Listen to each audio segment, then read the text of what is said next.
Bendy and Ink Machine is 9 years old already? That's just insane. But does it still hold up? Yeah, I think so. Some stuff like the combat may suck, but I think it still holds up for the most part. Not much else needed to say here. Let's just talk about the chapter, because that's what you're here for.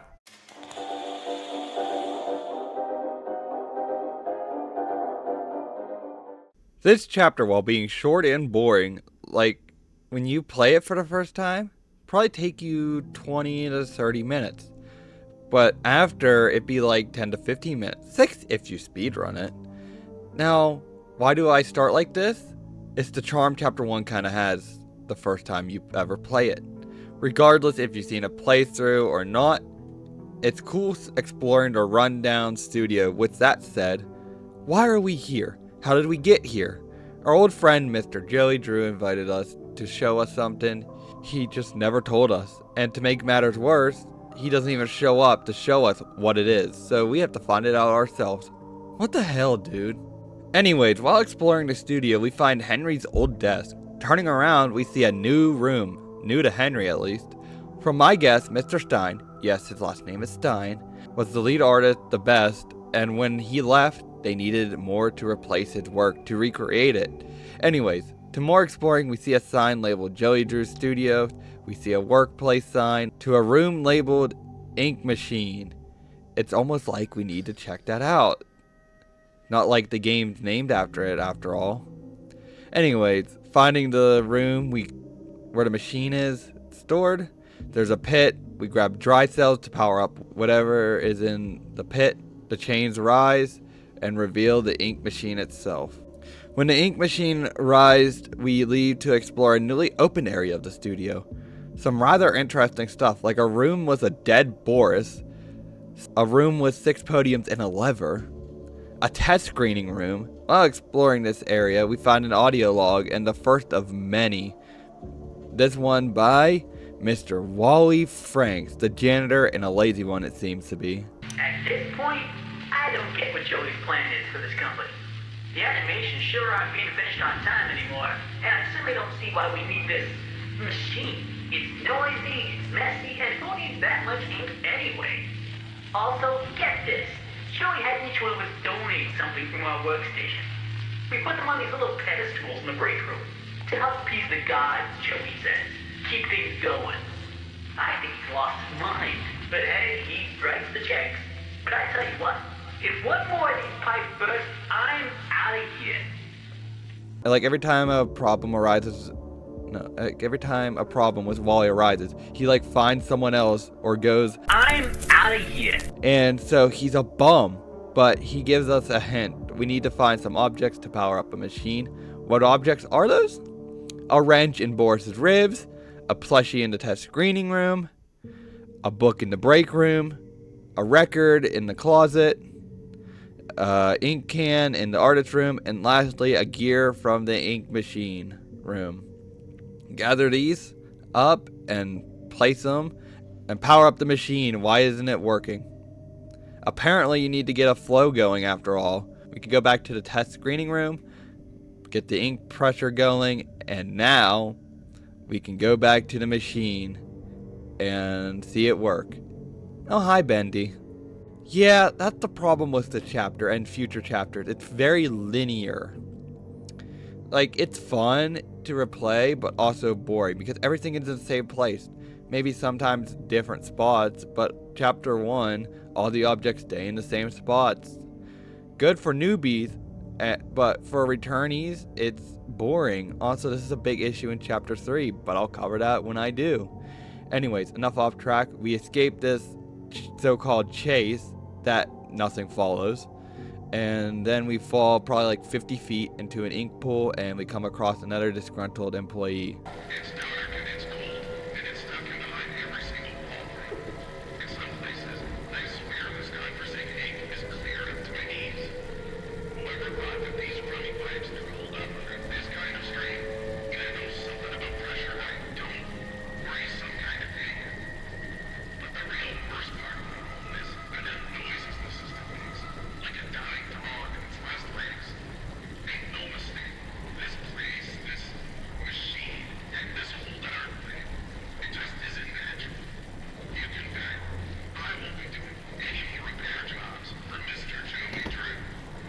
Tom here just hates the ink, and understandably so.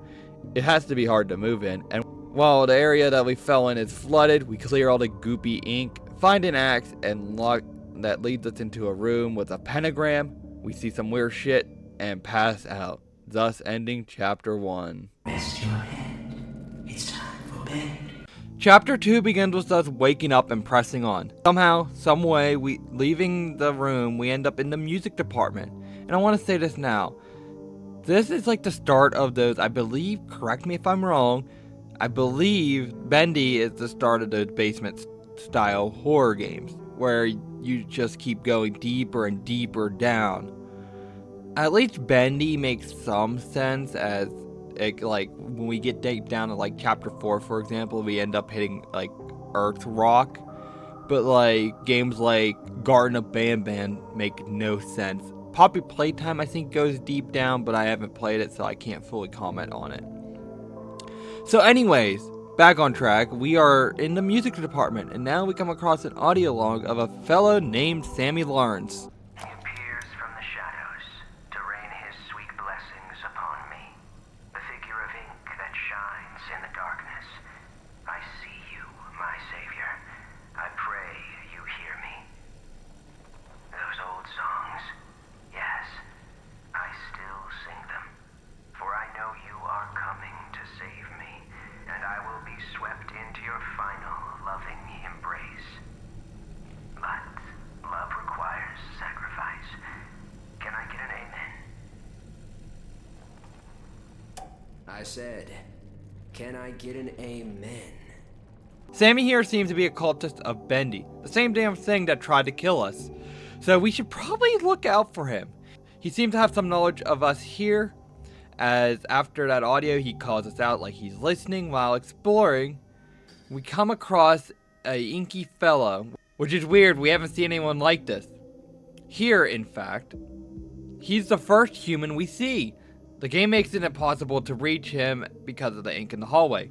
You can try going as fast as you want, but you can't reach him. That guy we saw, by the way, that's good old Sammy Lawrence, the main villain of this chapter. With that done, we come across the metal door and we have to find 3 switches. Upon doing so, we enter the hub of this chapter. Yeah, hubs are in this game. Anyways, while entering, we find the staircase with a switch that turns on the lights, which wasn't needed for mine since I usually have the brightness up all the way. I'm not scared of this game, by the way, it just, I can see better and it looks better, honestly. After this, we come to combat. Combat in this game is just a bunch of shitty melee stuff that could be a last resort. Not in this game, just slow swing, step back, and yeah. And we fight these things called ink searchers, or searchers for short. After, we get access to the recording room. And this brings me to a point I should probably mention. This brings me to mention something. Norman's audio in the projector booth is very important. Every day the same strange thing happens. I'll be up here in my booth, the band will be swinging, and suddenly Sammy Lawrence just comes marching in and shuts the whole thing down. Tells us all to wait in the hall. Then I hit him. He starts up my projector and he dashes from the projection booth and down to the recording studio like the little devil himself was chasing behind. A few seconds later, projector turns on. But Sammy, oh no, he don't come out for a long time. This man is weird. Crazy weird. I've got half a mind to talk to Mr. Drew about all this, I really do. But then again, I have to admit, Mr. Drew's got his own peculiarities. Yeah, the audio logs this chapter, I think, are only this chapter. It's like this where they give us hints and stuff. Speaking of, Sammy's second audio tells us there's a pipe we need to drain in his office. That gets rid of the ink flooding the stairs. Now, I just want to say this because I mentioned an audio log. It doesn't mean I'll play it. Anyways, more exploring, we come across the infirmary while flooded for now, and Sammy's office entrance flooded. Damn, ink everywhere. Anyways, we come across Wally bitching again about his lost keys. Anyways, we find the keys, open the closet to another Sammy audio. Now this audio I'm about to play is important. This is different every playthrough. You may say, why not use my footage? Well, some of mine I'm talking over and I don't want to use that in a commentary, at least for audio logs. Every artistic person needs a sanctuary. Joey Drew has his, and I've got mine. To enter, you need only know my favorite song. The drum thunders in triumph. The piano delicately calls. The piano returns in graceful harmony. The banjo playfully plucks. Sing my song, and my sanctuary will open to you. So after we learn his favorite song, we go and play it. And this is where Norman's audio comes into play. We have to go and turn the projector on first, and then come back down and play it, and then go into Sammy's freaky goon cave. Yes, I'm gonna call it that. Dude has a tillet and some freaky worshipping art to Bendy. Well, coming out after hitting the valve, we see him on the ledge, and I go and hit that freak on the dick. After fighting some searchers, and upon leaving the room, we can go into the infirmary now. And see a searcher stole our valve. We gotta kill Jack, unfortunately. We know it's Jack by the audio and the achievement, so we get our valve, decrease the ink, and switch the pump, and bam! Rest your head.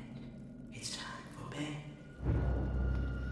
Fucking Sammy knocks us out just to give us a supervillain monologue, and bro just dies. No joke. He goes on and on and on about praising Bendy and have us to be sacrificed, and goes into his room, and Bendy says, "Spare me, Henry," and kills Sammy instead. Ink demon, show your face and take this tender seat. No, my lord, stay back. I am your prophet. I am your... Are you sure?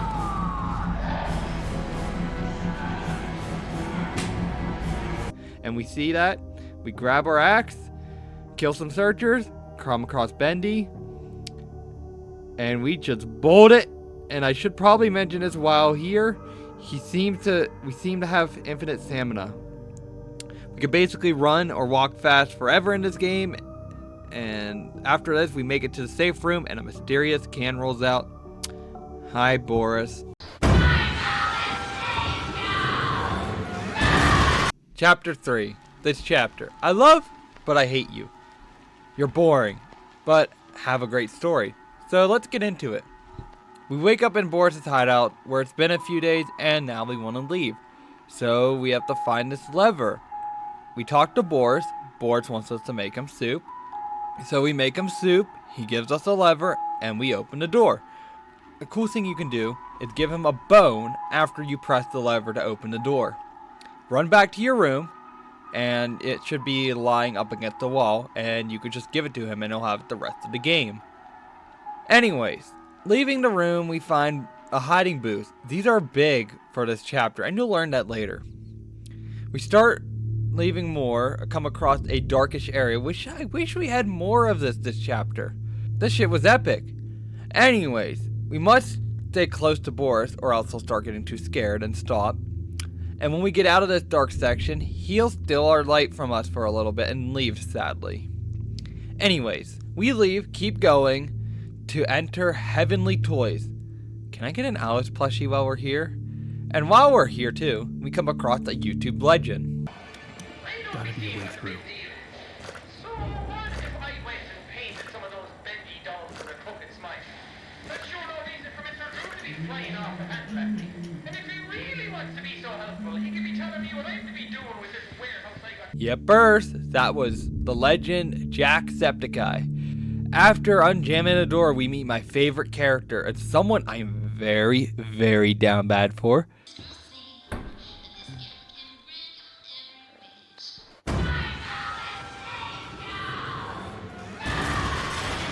Damn, you're so hot. Alice Angel, or now known as Twisted Alice. Anyway, she carries the chapter. Not even for her looks. She's just the best developed character in this chapter and game so far. Great motive, great backstory, and all that. Anyways, she wants us to meet her, and stopping us right now is a pathway. I always take the demon path. Trust me, this path isn't even that hard. And there's a way to combat the amount of Bendy jump scares after each task. Just hide in a booth until he walks away. Very simple. It takes him like a minute to 2 minutes, even 3 sometimes to show up, and then boom, you can just get out and not have to deal with him. Also, taking the Angel Pass, it's just like a really easy route, and you also get no gun at the end. We'll talk about that more later. You must take the Demon Pass though if you want the gun for later. Trust me, you wish you had it. Anyways, taking a pass, you get an audio log for either Susie or Joey. Susie's is about being replaced. Joey's is just about, well, There's nothing wrong with dreaming. Wishing for the impossible is just human nature. That's how I got started. Just a pencil and a dream. We all want everything, without even having to lift a finger. They say, you just have to believe. Believe can make you succeed. Believe can make you rich. Believe can make you powerful. Why, with enough belief, you can even cheat death itself. Now that is a beautiful and positively silly thought. no, he's being himself. While traveling through this level, we find an elevator that Miss Alice brought down for us. We go from level K to level P, where Alice is. Wait a damn minute. Level K to level P? What the fuck? Seriously though, who came up with this? Anyways, going to Alice's lair, we come across a rather interesting sight. A bunch of dead Borises and Butcher Gang members. And then we meet her. My wife. Yeah, some people may have an anime chick. No, I have Alice Angel, and I'm not joking. My love for her is like seriously down bad. You're just beautiful the way you are. I don't care if I'm not hiding my fitness for her. She's pretty. Okay, looking back at that clip, that was rather tame of me, but I do not lie. I am a down bad person for this woman. Regardless of my gender, I am. Anyways, with my behavior out of the way, time to do errands. My issue was chapter 3 since I mentioned in section 1. Our first chore is to go to level K. With a wrench, grab 3 gears to feed her machines. I guess so. On level K there are gearboxes. Opening them will either give you nothing or a gear. 2 of them hold gears, and Mr. Piper has the last one. So we gather them and return to Alice. Now, I took the demon route, so after each section I sit in a box, let Bendy pass, call me a bitch, I do not care. As long as I don't die and get that gun, I'll be happy. Also, if you want the gun, you have to also make that ink blob, that where Jacksepticeye's audio log is, into an ink machine first. Or you can even come back later, I think, and turn it into it. But make sure, before you get the gun, that you turn that into an ink machine. Our next task after giving Alice her shit is to do more fetching quests. Level 11? Huh? Level 11? Okay. Anyways, on this level we need to get globs from these sick old ink searchers. And while we're up there we meet one of the Butcher Gang member enemies. Fisher. Kill him and take his ink. Hunt down more searchers that spawn in the area randomly. And then I hide, wait for Bendy, and go back to Alice later, and same old, same old. And you get an ink syringe on this one. I should have probably mentioned that. Anyways, our next hatch, it's more fetching shit. Wonderful! Let's get through this one. You get a plunger too on this one. That's not really given big relevance. It's just something. Let's get through this one fast, unlike the game's counterpart. Yeah, you have a boring ass puzzle in this one. But before that, we have to kill Mr. Striker, the last Butcher Gang member enemy in this game. And these puzzles are my least favorite puzzles. So slow. And if I'm rushing through these, what else do you want me to say? I'm boring and just here to fill time. I want to love this chapter. Alice is such a good character, but the boring task just kills it for me. Like, after that task, we have another task.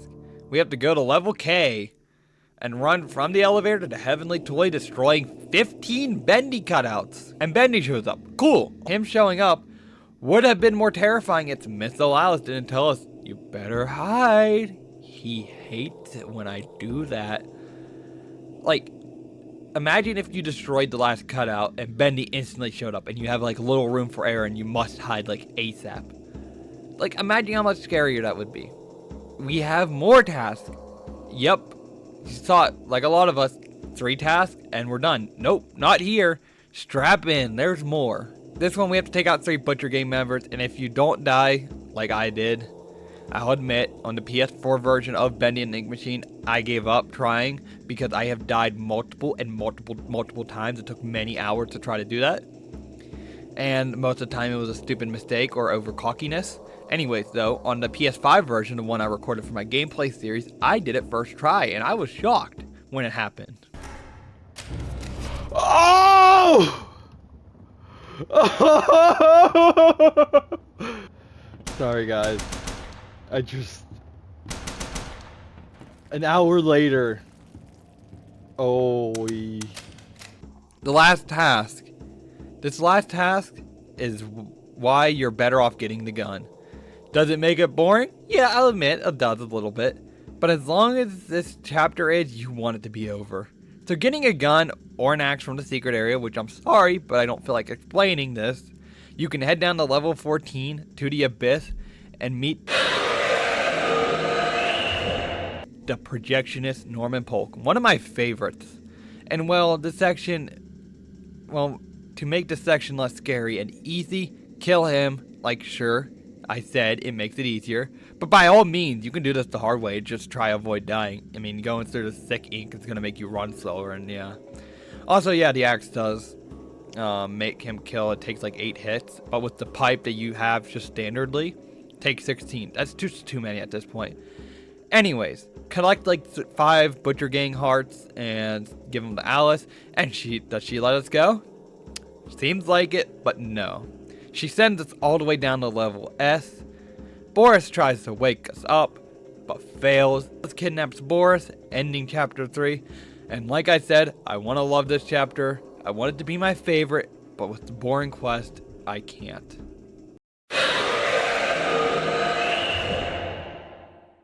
Chapter 4 is the best chapter. Like, the Bendy Phantom can mostly agree, it still holds up. So this chapter is about saving Boris, and we wake up trying to see if we can find a way out. In a room with a recording, which sounds to be a guy turning into an ink creature.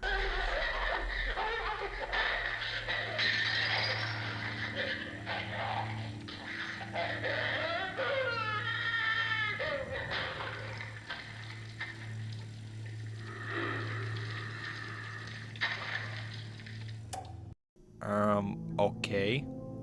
Anyways, going on, we find a handle for a door, and upon opening it, we see new ink creatures. These are known as the Lost Ones. While moving past them, we find a library with another Susie audio. And in this one, she has a weird feeling that Joey is gonna betray her. Shouldn't have came back. Look at what happened to you now. You're a twisted version of yourself. Anyways, while solving this book puzzle, this happens. Whoa, whoa, whoa.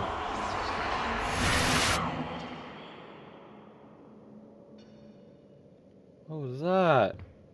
And I don't get the meaning of this. It's neat. Neat though. After leaving the library, we get into this opened area that's not even polished like the rest of the studio previously. This is what I mean. We keep going down, and I get the ink machine is going deeper, but like, how expensive was this to do? It's like a whole ass skyscraper. Alright, so we need to get across, and there's a new machine behind us that makes objects out of ink. There's some use to the ink in this game. And it can make gears, which is what we need to get across for our little machine to work. To get this ink, we have to go into a back hallway, gather up some from this one of those big ink creatures that we saw last chapter, and grab an ink blob off him, put it in the machine, get our gear, and now we can go across. And don't mind the stop, it literally means nothing, it's just a suspense thing. After we get off, we walk into a hallway where the weird filter happens again. Like, I don't get the point of it. After that room, we get into a room with a whole bunch of lost ones. These ones mostly being more sad than those other ones. And while making it through this room, we get a new vent segment. Cool! But okay. Yeah, Bendy jump scares us, and that's something missing. These last 2 chapters have no Bendy wandering around aimlessly. He just doesn't do that. Just now he only appears in cutscenes.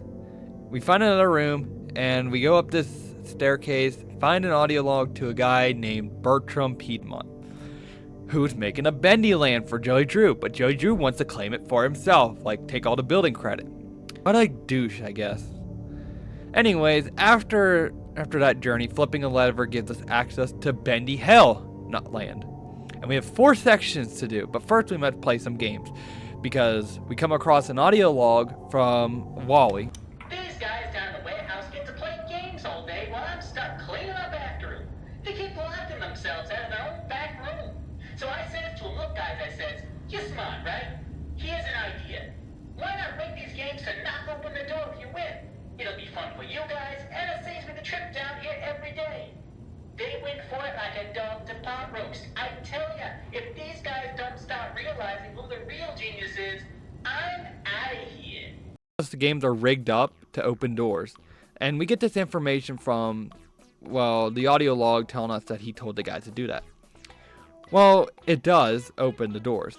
And the first room is basic, just like a lever and some spooky bendy props. Whoa. Now for our next room, the next room is the Butcher Gang room. With no weapons, we have to distract them with rusty cans. And this works for the most part. You can also throw them at them and it will do some damage. I don't know if you could kill them. I want to mention though, this is how you do various fill-up quests without them being boring as shit. Make each area interesting. Anyways, we flip a lever and we have to do 2 levers in this one. And then we go into our next room. This is our first boss fight. Yes, a boss fight. This one is boring and repetitive. What do you want anyways? Anyways, to set this one up, we must go into this room. We see a ride and an audio log on the table. And we press play and it's Bertie! Biggest park ever built. A centerfold of attractions. Each one more grand than the one before it. It makes my eyes come to tears at the thought. But then, oh, Mr. Drew, for all your talk of dreams, you are the true architect behind so many nightmares. I built this park. It was to be a masterpiece, my masterpiece. And now you think you can just throw me out? Trample me to the dust and forget me? No! This is my park, my glory. You may think I'm wrong, but I'm still here. Bro's a circus? Oh! Brags to us, Henry, how he'll be remembered and get his revenge on Joey. Okay, buddy. You're yapping to me about your revenge plot, but I'm not Joey. So yeah, we just take him out, flip the lever, and leave.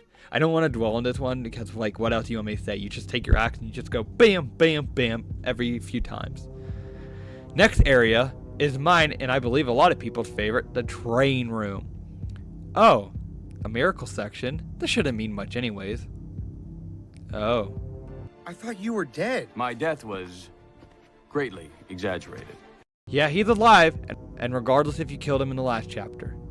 Anyways, we have to find a way up these staircases, and we get to a lever, flip it up, and that reveals that we can get up a staircase. While in this area, though, we come across a Joey audio log. There's something special in all of us. With true inner strength, you can conquer even your biggest challenges. You just have to believe in yourself and remain honest, motivated, and above all, who you really are. Okay, let's stop right there. I can only do so many takes of this trash a day.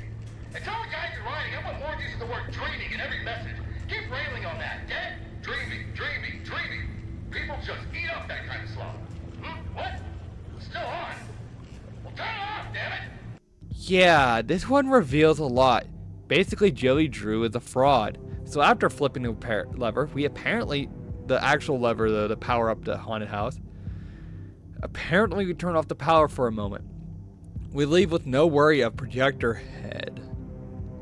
Spoke too soon. He chases us up into that miracle box, and Bendy shows up to kill him. Yes, kill him. He's dead for sure this time.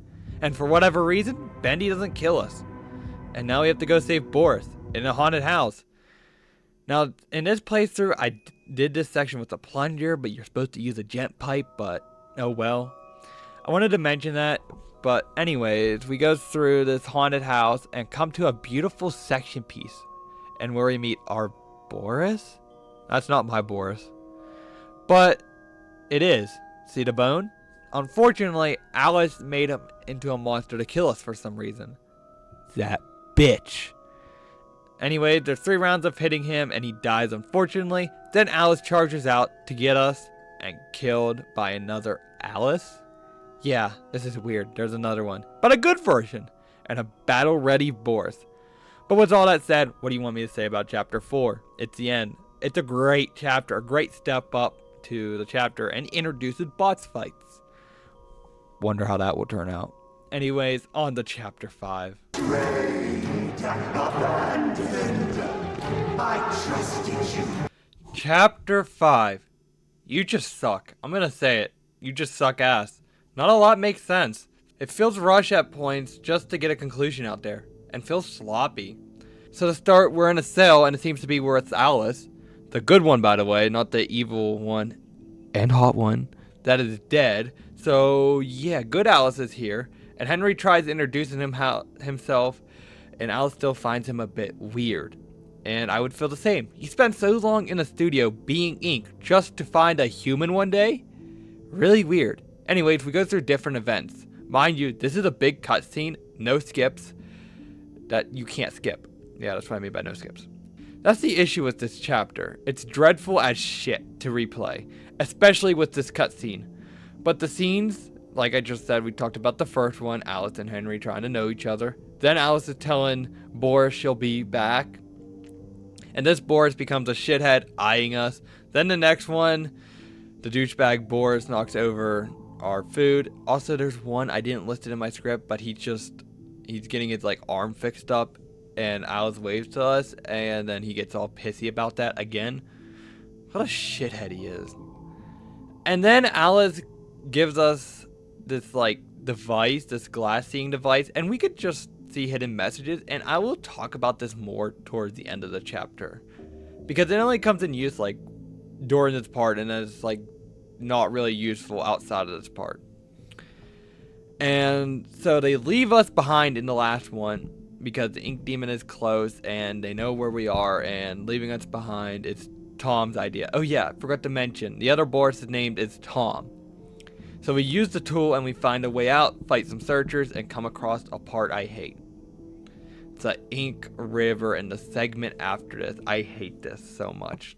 The ink river part. I hate it because you're in a boat trying to avoid a giant hand. And that sounds easy. So why do I hate it? Simple. It's a long ass section. Your boat is slow as shit, and it's just a boring ass section. It feels like 5 minutes, and after we're done with that, we get to another bad section that I fucking hate. And you can get this done fast, sure, but my first time on PlayStation, there's like, I thought you could get this pacifist trophy, so I tried doing that and wasted 20 minutes doing shit. And the other times I just go full Doomslayer and not dying and just wipe out everyone. And it is kind of easy, but it's also boring and unneeded. Hell, I didn't even mention the first thing that happens at this shantytown. You fight a reincarnated version of Sammy Lawrence. Yeah, he's back somehow. And we take his mask off, and Tom comes up and just kills him, whacks him in the head with an axe. So yeah, that starts off the big fight. And this boss fight is what I meant at the end of the last chapter, how like I was dreading the boss fights. Yeah, this one just, yeah. Also, I should mention, I'm going to be dreading this section in the kill count video. Don't know when that's coming out, but I'm going to do it sometime, so yeah. Anyways, we leave through this shantytown part into another section, and we end up falling down and get split up again. Great. Also, I want to say, I'm sorry if I'm going fast through this whole part. I hate Chapter 5. Chapter 5 could be summed up so easily, too. I don't want it to be slow, but also at the same time, like, what do you want me to say about these sections? I hate the fight. I hate the boat part. I hate the long-ass cutscene, so there's really not so much else for me to say here. So anyways, now we enter the archives, or the offices in the depths of the studio. This area is pretty chill, and I love the music here, and it's probably what we'll be playing in the background here. Also, I want to say I'm sorry for playing a lot of the same FNAF music, especially towards the beginning, because I forgot to look for some of the tracks I had, and in the midst of chapters 3 I found some. But anyways, back to this area, we have some pipes we have to make from to unclog a room. So we go into these offices, this office room area, and the Butcher King is here. This is easy. You can't fight them at all, but they are easy as shit to outrun. While in here, we come across an interesting Joey audio log. Listen, Tommy, I know you boys over at Gent are doing your best, but I'm paying for living attractions, not weird abominations. Whatever that grinning thing was I saw wandering around your office, you better keep it locked up tight. I realize it was a first attempt, but imagine if the press caught sight of it. Might scare off investors. And in response to your previous memo, if you claim that your failures are because these things are soulless, then damn it, we'll give them a soul. After all, I own thousands of them. This one, we find out the ink demon is just a pure creature. No soul, no human soul, just a creature wandering around. And find out Joey wants to sacrifice his co-workers to make real ink creatures. Such a good idea, dude. Now where you at? Anyways, getting the ink and the pipes, we unclog the room and head through.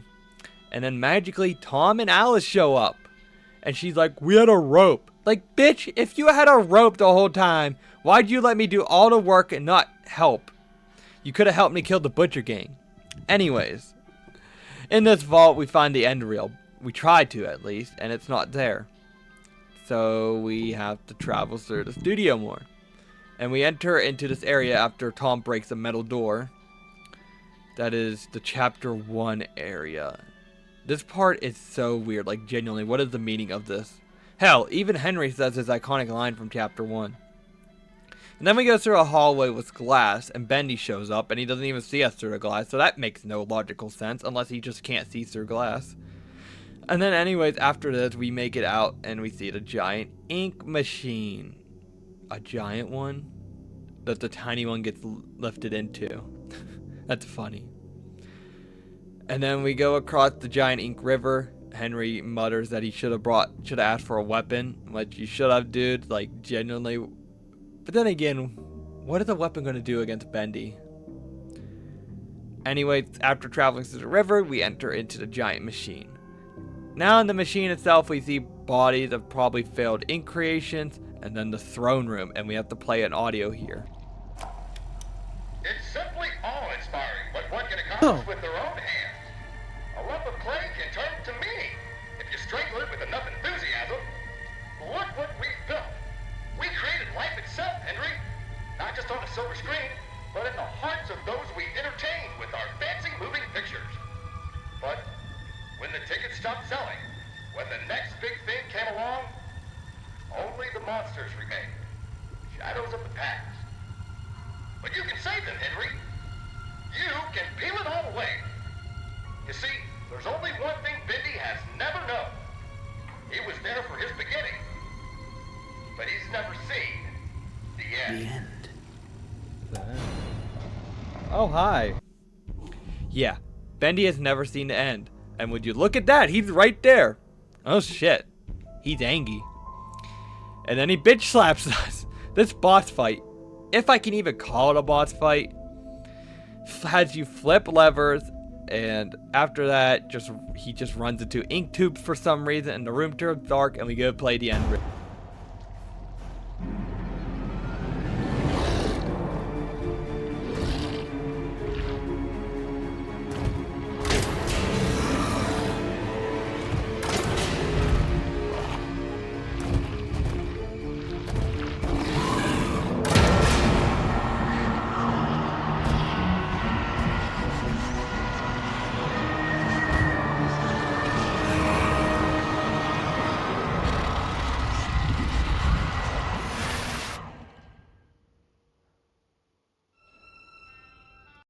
and defeat Bendy. Short description, but like genuinely, what do you want me to say? Like I've been saying this whole chapter and almost this whole video.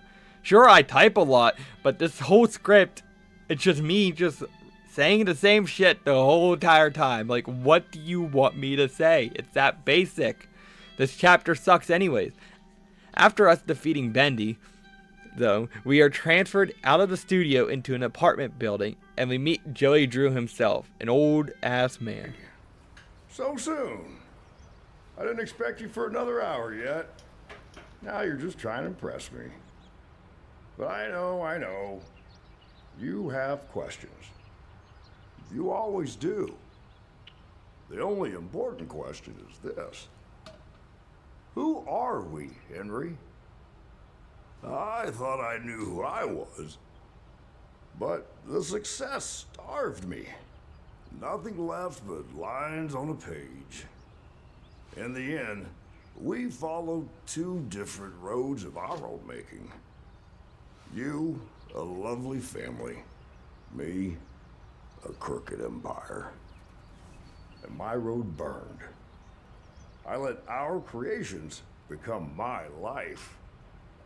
The truth is, you were always so good at pushing, old friend. Pushing me to do the right thing.